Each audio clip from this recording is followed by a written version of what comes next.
It wasn't the 10-figure valuation that made her heart pound, nor the crisp new issue of Forbes with her face on the cover, resting on the passenger seat. No, what made Rosalind Devereux's breath catch in her throat was the sight of the familiar ivy-draped iron gate of the Roth estate. 5 years. 5 years since she'd fled this place in tears, branded as a woman with no ambition. Her ex, Gideon Roth, had predicted she'd amount to nothing more than a footnote in his very important life. Tonight, she wasn't just returning. She was arriving as the headline. The air in the Roth family's formal dining room was always thick with the scent of roasted duck old money and unspoken expectations. It was a suffocating perfume, one that Rosalind Devereux had been trying to ignore for the better part of 2 years. She sat beside her boyfriend, Gideon Roth, a man sculpted by generational wealth and tailored by Savile Row. He was handsome, charming, and possessed a career trajectory in his father's investment firm, Roth & Sons, that was as straight and predictable as the part in his hair. Tonight was the annual family dinner, celebrating the firm's quarterly successes. Around the sprawling mahogany table sat Gideon's father, Corbin Roth, a man with a hawk's gaze and a shark's smile. His mother Beatrice was a portrait of quiet elegance and steely judgment. And then there were the assorted aunts, uncles, and cousins, a chorus of condescension dressed in designer labels. Gideon tells us you're still pursuing your art. Corbin began the word art dangling in the air like a piece of spoiled fruit. He took a slow sip of a deep red Chateau Margaux that cost more than Roz's monthly rent. Roz forced a polite smile. I'm a digital artist and designer. I specialize in creating intuitive user experiences and interface designs. A cousin named Portia, who had recently secured a plum marketing position at Christie's auction house through sheer nepotism, let out a delicate laugh. Oh, so you make the little buttons and things on websites look pretty. How charming. Gideon shifted uncomfortably in his seat. He was supposed to be her defender, her partner. Instead, he offered a weak, placating smile to his family. It's more complex than that, Portia. Roz is very talented. Talent is one thing, Gideon Corbin interjected, setting his wine glass down with a definitive click. Ambition is another entirely. Roth & Sons just facilitated the multi-billion-dollar acquisition of a robotics firm. The men who run it, they have ambition. They are building empires, shaping the future. They aren't doodling. The word hit Roz like a physical blow. Doodling. It was the ultimate dismissal, a contemptuous wave of the hand that reduced her passion, her skill, her entire world into a child's mindless pastime. She spent countless hours, often late into the night, not just making things pretty, but architecting seamless digital journeys. She studied cognitive psychology, color theory, and user flow, with an academic rigor that would rival any business degree. Her work was a complex blend of art and science, and he had just called it doodling. She looked at Gideon, her eyes pleading with him to say something to defend the countless hours he'd seen her pour into her portfolio, the passion he'd claimed to admire. Gideon cleared his throat. Father, what I think you mean is that Roz's career path is less traditional. What I mean, Corbin said, his voice dropping to a low, cutting timbre, is that it's not a career path at all. It's a hobby, a pleasant diversion until you're ready to take on the more serious role of being Gideon's wife, raising our grandchildren and managing a household. That is a respectable ambition for a woman. This digital finger painting is not. The silence that followed was deafening. Every eye was on Roz. She felt her face flush with a heat that was part shame, part white-hot fury. She had poured her heart out to Gideon about her dreams. She wanted to start her own design consultancy to revolutionize how people interact with technology, to create digital spaces that were not just functional but beautiful and humane. And he had said nothing. He had let his father tear her dreams to shreds, and offered not a single word of genuine defense.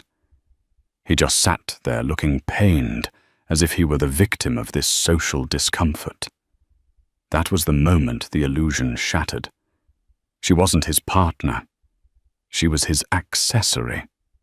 An ornament he was willing to tolerate as long as she didn't clash with the decor of his predetermined life. Her ambition wasn't the problem. The problem was that her ambition wasn't his ambition. It didn't serve the Roth dynasty. Slowly, deliberately, Roz placed her napkin on the table. She stood up, her movements calm and precise, a stark contrast to the storm raging inside her.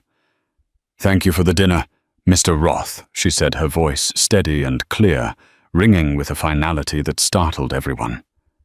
"You've given me a great deal to think about." She turned her gaze to Gideon. The hurt in her eyes was so profound, it was almost a physical thing. "Gideon, walk me out." It wasn't a request. It was a command. He followed her out of the oppressive dining room and into the grand marbled foyer. "Roz, I'm so sorry." He began, his voice a desperate whisper. "You know how he is. He's old-fashioned." He didn't mean it. He meant every single word she replied, her back still to him as she pulled on her coat. "And so did you." "What? That's not true." "I think your work is amazing." She finally turned to face him, and he flinched at the cold fire in her eyes. Do you really think it's amazing, or do you think it's a charming and talented hobby? Be honest, Gideon. Have you ever even once seen my ambition as being on the same level as yours, as being real? He opened his mouth, then closed it. He couldn't lie, not now. The truth was written all over his handsome, conflicted face. He saw her as a wonderful, creative girlfriend. He did not see her as a peer. I want what's best for us," he stammered. "There is no us anymore," Roz said, the words tasting like ash. "I will not spend my life with someone who thinks my dreams are just doodles. You think I have no ambition? Fine. Stay here in your gilded cage and watch me." She pulled her keys from her purse. "I'll have my things out by tomorrow afternoon." Without another word, she opened the heavy oak door and walked out into the cold night, leaving Gideon standing alone in the cavernous foyer, the echoes of his father's laughter trickling out from the dining room. The door clicked shut, a sound that marked the end of a chapter and the explosive beginning of a war she now had to wage not against the Roths, but against the doubt they had so cruelly planted in her heart. The first week after the breakup was a blur of cardboard boxes and unshed tears. Roz moved out of the sleek, minimalist apartment she'd shared with Gideon and into a cramped third-floor walk-up in a neighborhood that buzzed with genuine life rather than the sterile hum of wealth. The apartment was small, the paint was peeling, and the plumbing groaned like a dying beast, but the light was good. That's what she told herself. The light was good. She'd packed her life into 27 boxes, but the heaviest thing she carried was Corbin Roth's voice in her head, a venomous loop playing on repeat, a hobby. Digital finger painting, no ambition. For a month, she let herself grieve. She worked her freelance gigs with a mechanical efficiency, her creativity dulled by a thick fog of self-doubt. Was he right? Was she just a girl, with a fanciful, unprofitable dream. The world of high finance, of mergers and acquisitions. That was the world of ambition. Her world of pixels and prototypes suddenly felt small, frivolous, and crushingly lonely. One rainy Tuesday, drowning her sorrows in a lukewarm coffee at a local haunt called The Daily Grind, she was staring blankly at her laptop screen. On it was a personal project, a design she'd been tinkering with for months. It was more than just a website or an app interface. It was a concept for an entire operating system, a digital environment built not around files and folders, but around ideas and creative flow. It was intuitive, organic, and beautiful. It was everything she believed technology could be. It was also, she thought with a bitter pang, the very definition of a doodle. That's a hell of a UI tree. You're building a proprietary OS from the ground up. The voice, tinged with a faint Irish accent, startled her. She looked up to see a man with a mess of auburn hair, kind eyes, and a T-shirt for a long-dead programming language. He gestured with his own mug towards her screen. "Sorry to pry," he said with a disarming grin. "But you don't see a design architecture that elegant outside of a major R&D lab. And even then it's usually uglier." Roz blinked. "You understand what you're looking at?" "I should hope so." "I'm a coder," he said, pulling up a chair. "Finian O'Connell. But everyone calls me Finn. Rosalind Devereux. Roz." For the next hour, they didn't just talk. They connected. Finn wasn't just a coder. He was a systems architect, a digital philosopher. He saw the genius in her design that Gideon had never been able to comprehend. He didn't see doodles. He saw a revolution. He pointed to her screen, his finger tracing the elegant lines of her flowcharts. This isn't just a skin," he said, his voice filled with a reverence that made her sit up straighter. "This is a whole new language for human-computer interaction. It's contextual. It anticipates the user's creative process. A writer's desktop would look and function differently from a musician's or a filmmaker's, right? It adapts." "Exactly," Roz exclaimed, a spark igniting within her for the first time in weeks. "It's meant to be a seamless extension of the creative mind, not a digital filing cabinet." Finn leaned back, his eyes wide with excitement. This could change everything. For artists, designers, programmers, everyone. It's what Apple used to be about before they got obsessed with margins. This is pure innovation. He looked at her, his expression deadly serious. "Who are you building this for?" Roz hesitated. "No one. It's just a project." Finn stared at her, a knowing look on his face. "Let me guess. You showed this to some suit and tie type, and they told you it was a cute hobby." The accuracy of his statement was so startling, it felt like he'd read her mind. A sad, wry smile touched her lips. "Something like that." "Then the suit was an idiot," Finn said simply. "Roz, this isn't a project. This is a company. This is the next big thing. The only thing missing," he added with a hopeful grin, "is someone to build the engine that makes your beautiful car run." That coffee meeting turned into another, and then another. They met every day, their energy infectious. Finn's technical brilliance was the perfect counterpart to Roz's visionary design. He saw the code behind her colors, the algorithms behind her aesthetics. She, in turn, was able to give his abstract programming a stunning user-facing form. They were two halves of a single, brilliant idea. One evening, working late in her tiny apartment, surrounded by whiteboards covered in Finn's frantic code, and her elegant wireframes. He stopped and looked at her. "We need to do this for real, Roz. Quit the freelance stuff. Go all in." The fear the voice of Corbin Roth crept back in. "All in. Finn. We have nothing. No money, no office, no connections." "We have this," he said, tapping the central whiteboard, where the name they'd chosen was written in bold letters. Etheros. Connections can be made. Money can be found. But an idea like this only comes along once. He could see the doubt warring with hope in her eyes. "Look," he said softly. 5 years from now, do you want to be designing pop-up ads for a living? Wondering what might have been?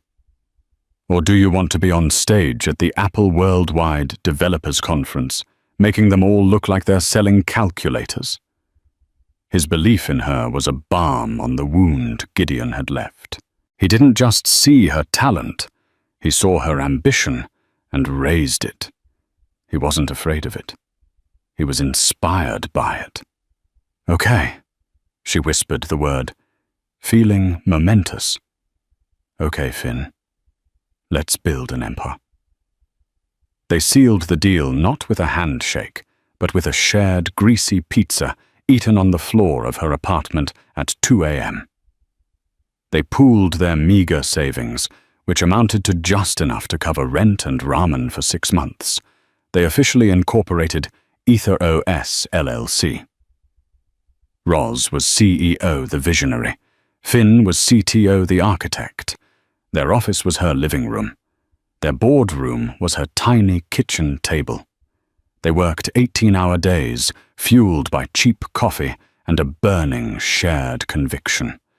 The fog of self-doubt that had clouded Roz's mind began to burn away, replaced by the white-hot intensity of creation. She was no longer just doodling. She was building her weapon, her masterpiece, her rebuttal. The world had told her she had no ambition. Now she was building it from scratch, one line of code, and one perfect pixel at a time. The next 18 months were a brutal, exhilarating, and often desperate marathon. The glamour of the tech startup narrative was a myth. Their reality was a relentless grind. Days bled into nights, fueled by an endless stream of instant noodles and the cheapest coffee they could find. Roz's apartment, once a sanctuary, became a chaotic pressure cooker of innovation. Wires snaked across the floor. Whiteboards covered every wall, and the hum of overworked laptops was their constant soundtrack. Roz's role as CEO was less about corner offices and power lunches, and more about being the chief fundraiser, marketer, janitor, and therapist. While Finn wrestled with the colossal task of building the EtherOS kernel, Roz was in the trenches of the business world, a world she was learning to navigate on the fly. She created a stunning pitch deck, a masterclass in visual storytelling that brought EtherOS to life. But the venture capitalists of Sand Hill Road were a tough audience.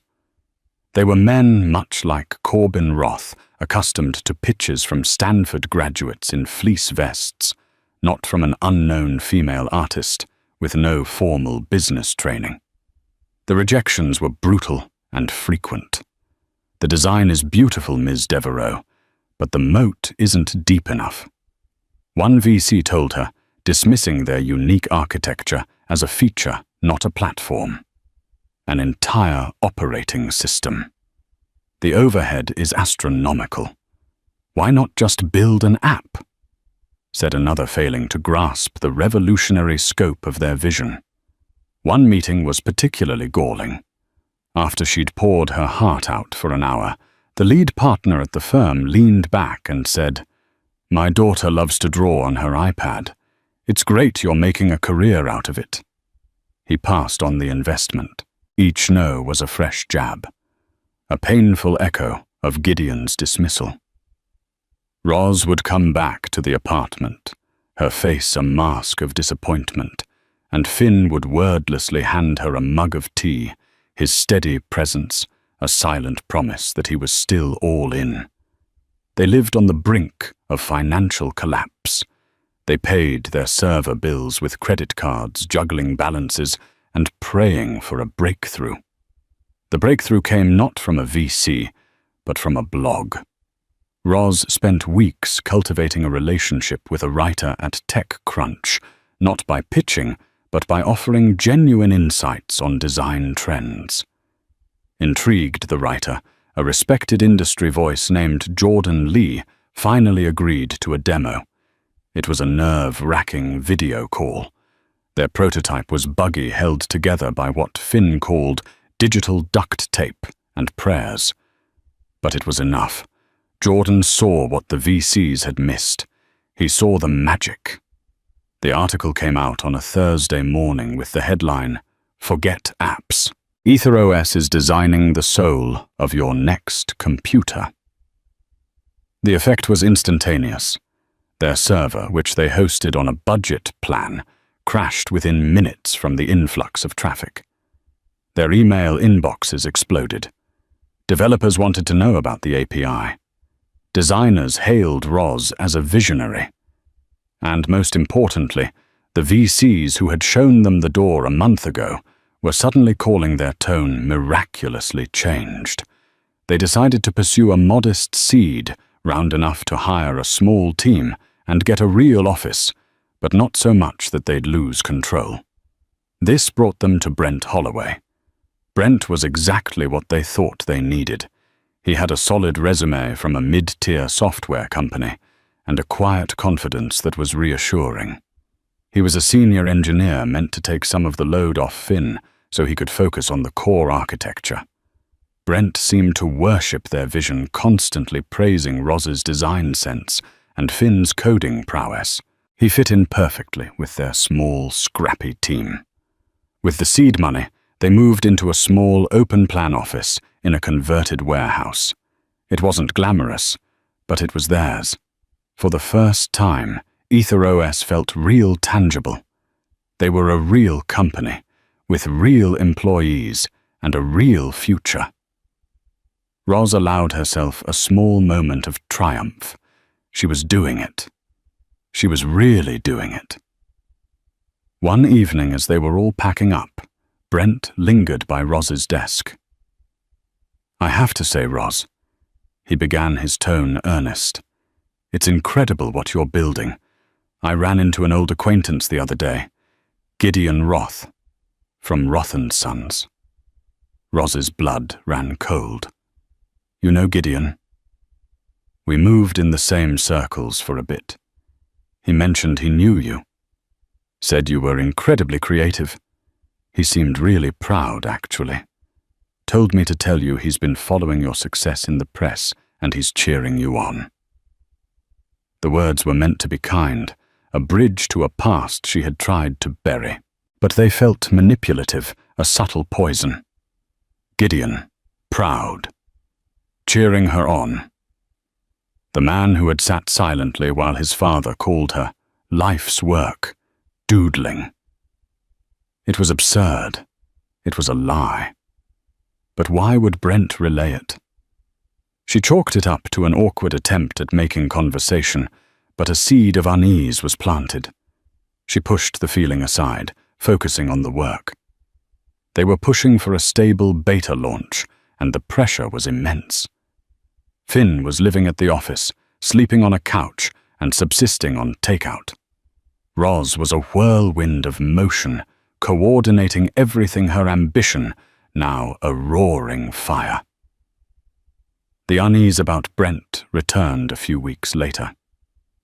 Finn came to her, his face pale and drawn. "There's a problem," he said, his voice low. "A big one." He led her to his workstation and pulled up lines of code. "This is the core of our contextual AI, the predictive engine that makes EtherOS special. It's my most complex work." He then pulled up another window, and this is the same code, slightly rewritten, being uploaded nightly to an external encrypted server. Roz stared at the screen.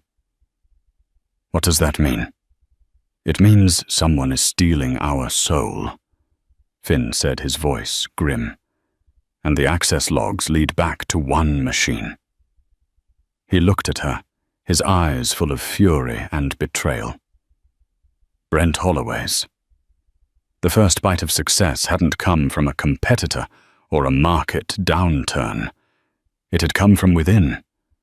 Their first trusted hire, the man who had pretended to be their biggest fan, was systematically gutting their company from the inside out. And Roz had a sickening feeling she knew who had sent him.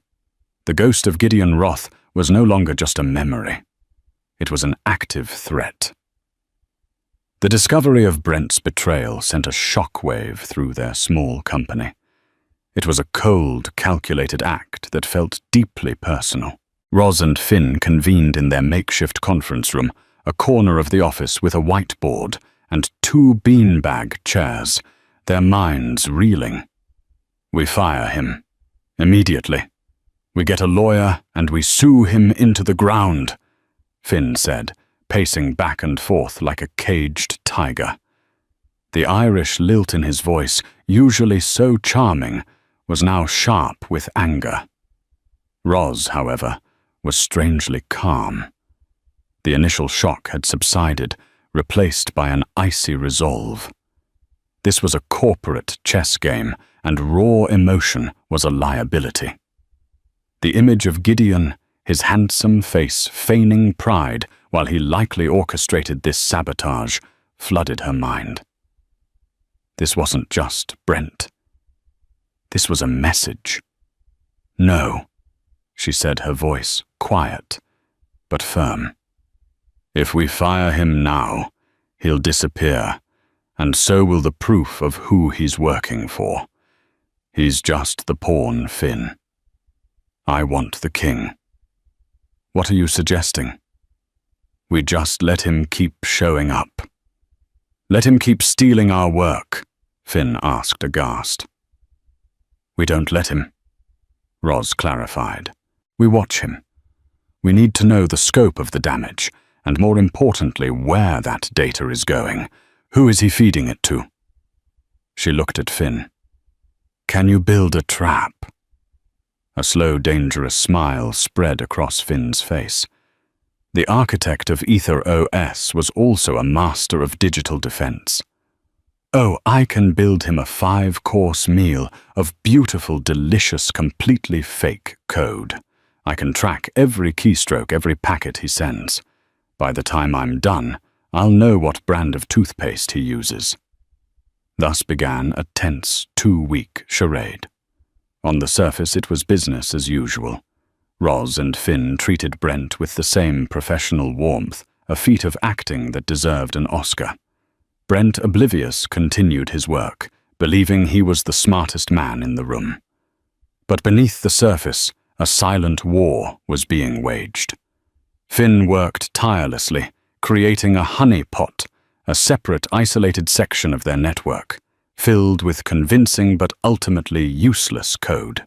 It was a digital siren song designed to lure Brent in and record his every move. Roz, meanwhile, engaged a boutique law firm specializing in intellectual property theft, briefing them in secret. The trap worked perfectly. Brent took the bait, downloading terabytes of the fake EtherOS code. Finn's tracking software lit up like a Christmas tree, tracing the data packets on a journey that ended at a server registered to a shell corporation. It took their lawyer less than 24 hours to pierce the corporate veil. The shell corporation was funded by a subsidiary holdings company owned by Roth & Sons. The confirmation was a cold knot in Roz's stomach. It was Gideon, or his father. It didn't matter which. They saw her not as a competitor to be respected, but as a nuisance to be crushed.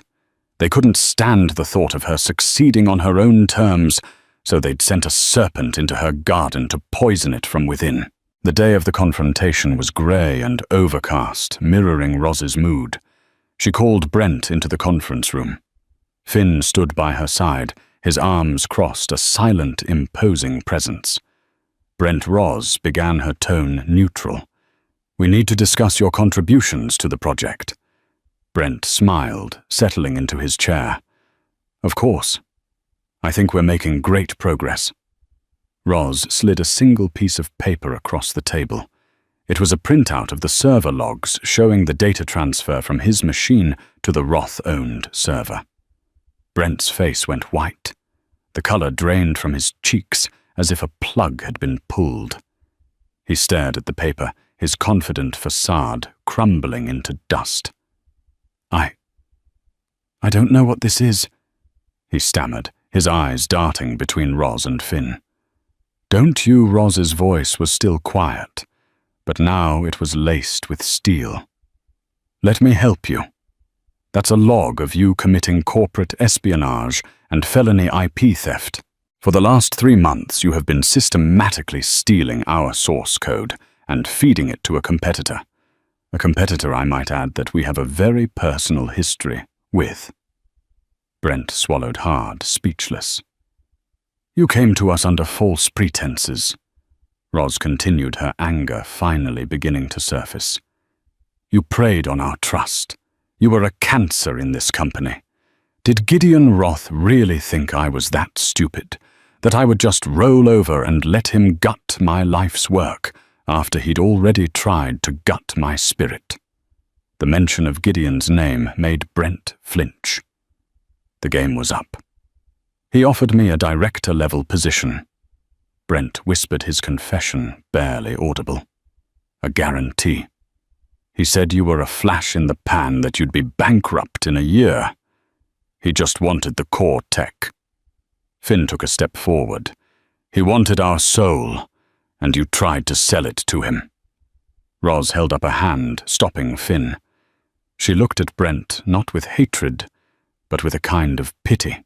He was just a weak man who had made a terrible choice. "Here's what's going to happen," she said. "You're going to sign this confession detailing everything. Who hired you, what you were promised, what you delivered.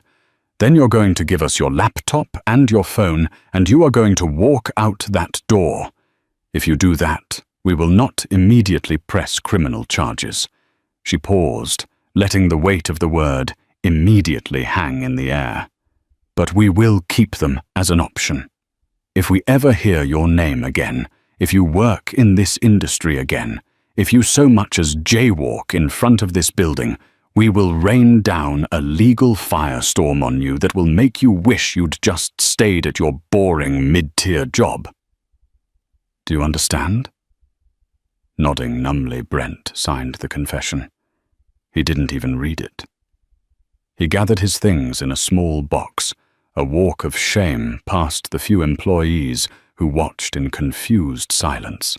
As he walked out the door, a defeated and broken man, Roz felt no triumph, only a grim satisfaction. She had excised the cancer, but the ordeal had changed her. The naive artist was gone, replaced by a battle-hardened CEO. She now understood that the business world wasn't just about having the best idea. It was a battlefield, and she had just won her first major skirmish. The betrayal meant to destroy her had instead forged her ambition into something sharper and more resilient. She was no longer just fighting for her dream. She was fighting for her company's survival, and she was ready for the next battle. The fallout from the Brent Holloway affair left a scar on Etheros. The team was shaken, and the sense of intimate trust was temporarily fractured. But instead of letting it break them, Roz used it as a rallying cry. She gathered her small team, and without revealing the personal connection to Gideon, laid out the facts of the corporate espionage attempt. She was honest about their vulnerability and their victory. They tried to steal from us because they know what we have is revolutionary. She told them, her voice ringing with conviction. They are scared of us, and they should be. This doesn't slow us down. This pours gasoline on the fire. We are going to launch a product so brilliant, so undeniable, that no one can ever touch us again." Her speech worked. The team, now fiercely loyal, rallied behind her with a renewed sense of purpose. The grind intensified, but this time it was fueled by defiance.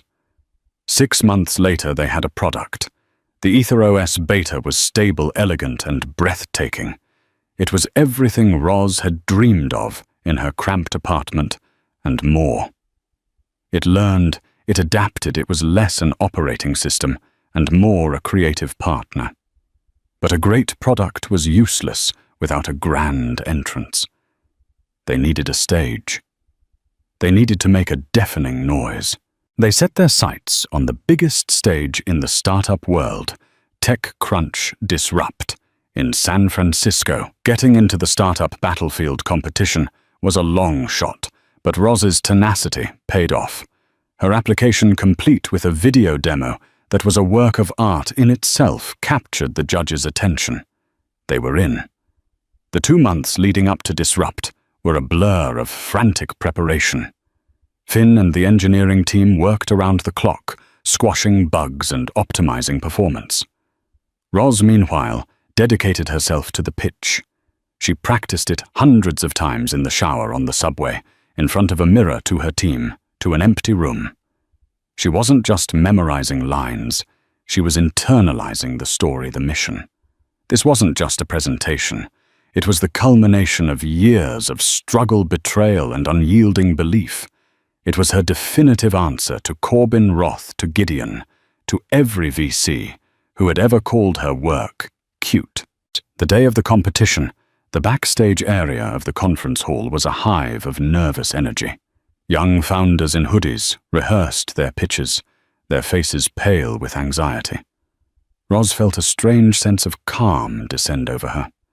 She looked out at the massive audience, the flashing lights, the intimidating panel of judges. A Mount Rushmore of tech royalty, including partners from Sequoia Capital and Andreessen Horowitz. She wasn't scared. She was ready. When they called EtherOS, she walked onto the stage, a stark contrast to the sea of nervous young men. She wore a simple, elegant black dress, her presence commanding. Finn stood by the demo station, giving her a reassuring nod. "We've been interacting with our computers the same way for 30 years. She began, her voice clear and strong, filling the auditorium. "With files, folders, and rigid applications.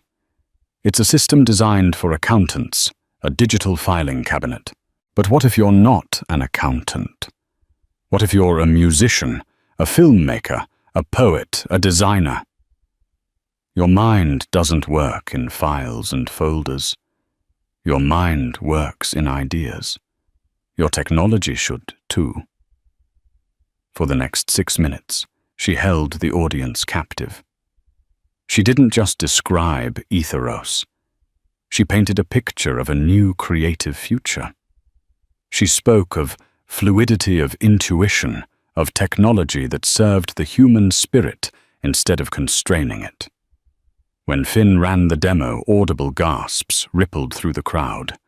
The OS flowed like water, transforming its interface in real time as he switched from a writing task to music composition to 3D modeling. It was seamless. It was magic.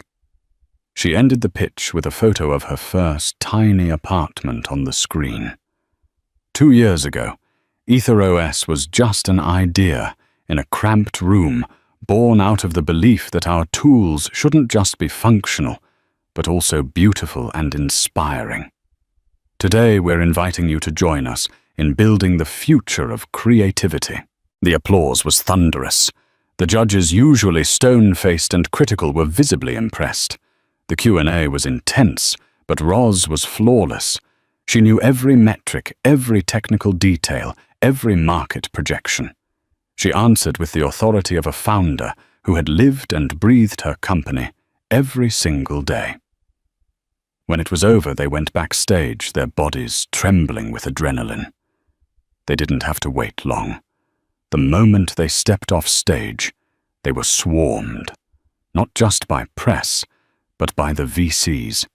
The same firms that had rejected her were now elbowing each other out of the way. To get to her, their business cards extended like peace offerings. The partner from Sequoia Capital, a woman named Annabelle Croft, who was a legend in the valley, cut through the crowd. "That wasn't a pitch, Ms. Devereaux," she said, her eyes sharp and appraising. "That was a manifesto. My office, tomorrow, 9 a.m. They didn't win the competition that day. That went to a predictable AI data mining company. But it didn't matter. They had won the war. The TechCrunch article that night ran with the headline, "EtherOS loses the battle, wins the war, stealing the show at Disrupt." The next morning in Sequoia Capital's famously understated offices on Sand Hill Road, Annabelle Croft didn't mince words. "We've reviewed your tech, your team, and the attempt from Roth & Sons to steal your IP," she said, confirming Roz's suspicion that in the valley secrets were currency. "We're not just interested. We want to lead your Series A. We're offering $25 million on a $200 million valuation." Roz and Finn looked at each other, stunned into silence. The numbers were astronomical beyond their wildest dreams. It was validation on a scale she could barely comprehend. Roz took a deep breath, the image of Corbin Roth's smug face flashing in her mind. "Thank you, Annabelle. That's a very generous offer." She paused, a newfound confidence settling over her. But given the clear market enthusiasm and the hostile interest from established players, we believe a $300 million valuation is more reflective of our position. Finn's eyes widened, but he said nothing, trusting her completely. Annabelle Croft stared at Roz for a long moment, a slow smile spreading across her face. "I knew I liked you," she said. "Welcome to Sequoia Capital, Miss Devereaux." Walking out into the California sunshine, Roz felt a sense of vertigo. In 48 hours, they had gone from a scrappy bootstrapping startup to one of the most talked-about, well-funded companies in Silicon Valley. She hadn't just proven her ambition was real. She had put a price tag on it, and that price tag had 9 figures. The roar she had made on that stage was still echoing, and it was loud enough to be heard all the way back on the East Coast. The Sequoia Capital investment transformed EtherOS from a promising startup into a powerhouse. The money was a weapon. They hired the best engineers in the world, poaching talent from Google, Apple, and Microsoft. They moved into a sprawling, light-filled campus in Palo Alto that was less an office and more a testament to Roz's design philosophy, a space built for creativity and collaboration. Roz Devereaux was no longer just a CEO. She was a phenomenon. She was profiled in Wired, gave a keynote at Web Summit in Lisbon, and became a leading voice on the intersection of technology and art. She was lauded for her vision, her grit, and her impeccable style. The woman who was once told she had no ambition was now the poster child for a new kind of tech mogul, one with soul. With the company's explosive growth came immense pressure. But Roz thrived in it. She was in her element, making high-stakes decisions, guiding her team, and relentlessly pushing her vision forward. Her partnership with Finn deepened into a seamless alliance of trust and mutual respect. They were in every sense of the word, a team. It was on a Tuesday afternoon, a year after the TechCrunch triumph, that the ghost of her past finally materialized. Her assistant, a hyper-efficient young man named Owen, buzzed her on the intercom. Roz, there's a Mr. Gideon Roth in the lobby to see you. He doesn't have an appointment, but he says it's personal. Roz froze her hand, hovering over her mouse. Gideon. Here, in her glass-walled office, in the heart of the empire she had built. For a moment, she was tempted to have security escort him out. But then a different impulse took over. Curiosity. And a cold, clinical desire to close this chapter once and for all. Send him in, Owen, she said, her voice betraying none of the turmoil she felt. When Gideon walked in, she was struck by how little he had changed, and yet how different he seemed. He still wore the expensive suit, the perfect hair, the air of privilege. But in the context of her world, a world of genuine innovation and self-made success, he looked small, an artifact from another era. Roz, he said, his voice laced with an unfamiliar mixture of awe and nervousness. This place, it's incredible. What you've built is... Wow. Hello, Gideon, she replied, her tone cool and professional. She didn't stand. She gestured to the chair opposite her desk. What can I do for you? He sat down, looking deeply uncomfortable. I know it's been a long time. I wanted to apologize for how things ended, for my family, for everything. Apology noted, she said, her expression unreadable. Was there anything else? Her directness clearly flustered him. Well, yes, I've been following your success. EtherOS is revolutionary, truly. And I was thinking, my firm, Roth & Sons, we're moving more into the tech space. We're looking to invest in visionary companies. I've managed to convince my father that what you're doing is the future. We'd like to be a part of it. We're prepared to make a significant offer to be part of your next funding round. Roz leaned back in her chair, a slow, incredulous smile touching her lips. It wasn't a real smile. It was the smile of a predator that has just seen a particularly foolish rabbit wander into its den. Let me see if I have this straight, she said, her voice dangerously soft. After your father called my work doodling, after you sat there and let him, after you sent one of your cronies, Brent Holloway, to try and steal my intellectual property and sabotage my company from the inside. You are now sitting in my office in the company you tried to destroy, asking to invest in it.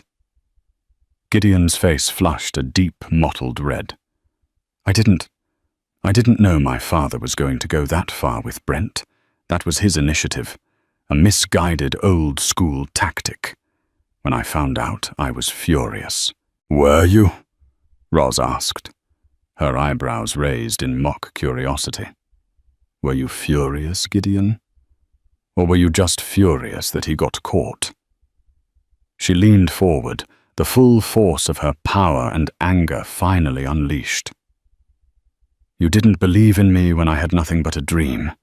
You stood by and watched your family try to tear me down. You thought my ambition was a joke. And now that my doodle is valued at over $1 billion, you come knocking wanting a piece of the pie. You don't want to invest in me, Gideon. You want to buy my forgiveness. You want to attach your name to my success so you can tell yourself you were a part of it all along. She stood up, walking around the desk to look out the floor-to-ceiling window at the sprawling campus below. You see all this? She said, not looking at him. I built this. I built it with my own hands, with my own ideas, with my partner Finn, who saw a queen when you saw a court jester. I built it on a foundation of sleepless nights, relentless work, and the unwavering belief that what I was doing mattered. There is no room in this company for people who don't share that belief. There is no room for ghosts. She turned to face him, her eyes as hard and brilliant as diamonds. So no, Gideon. You will not be investing in my company. Not now, not ever. Your money is worthless here. Your apology is 5 years too late and $1 billion short.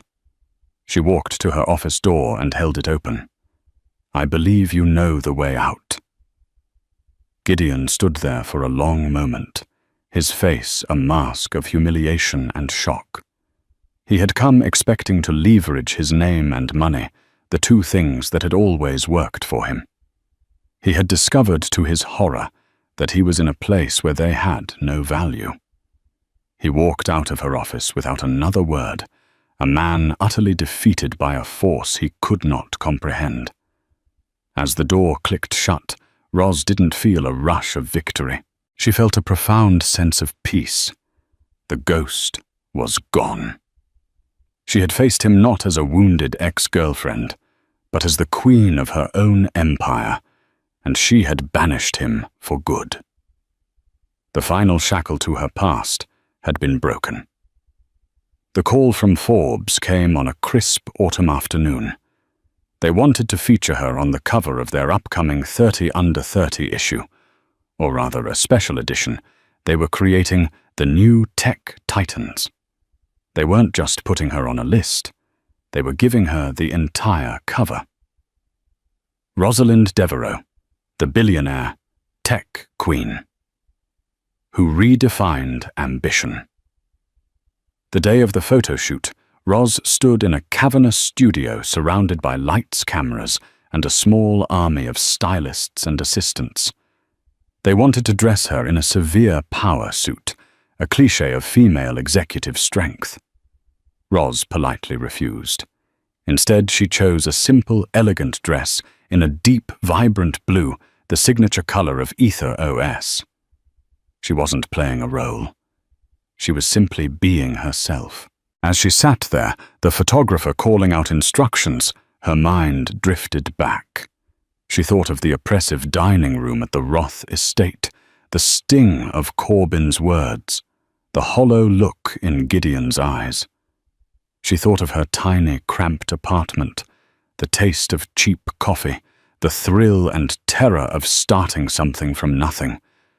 She thought of Finn, her unwavering partner, whose belief in her had been the catalyst for everything. She thought about the meaning of ambition. For the Roths, it was a rigid, linear path paved with money and power. It was about acquisition, about dominance. They had tried to force her into their definition, and when she'd refused, they had tried to break her. But she had forged her own definition. Her ambition wasn't about money, though she now had more than she could ever spend. It was about creation. It was about building something beautiful and meaningful, something that would change the world for the better. It was about proving to herself, and only to herself, that her vision mattered. The money, the fame, the cover of Forbes, they weren't the goal. They were byproducts of a passion she had refused to surrender. A few weeks later, a package arrived at her office. It was an advance copy of the magazine. There she was on the cover. Her expression wasn't smiling or smug. It was calm, confident, and direct. Her eyes seemed to look right through the lens, seeing something far beyond the present moment. That evening, she didn't go to a lavish party or a fancy restaurant to celebrate. Instead, she drove. She drove through the darkening streets until she found herself in a familiar, wealthy suburb.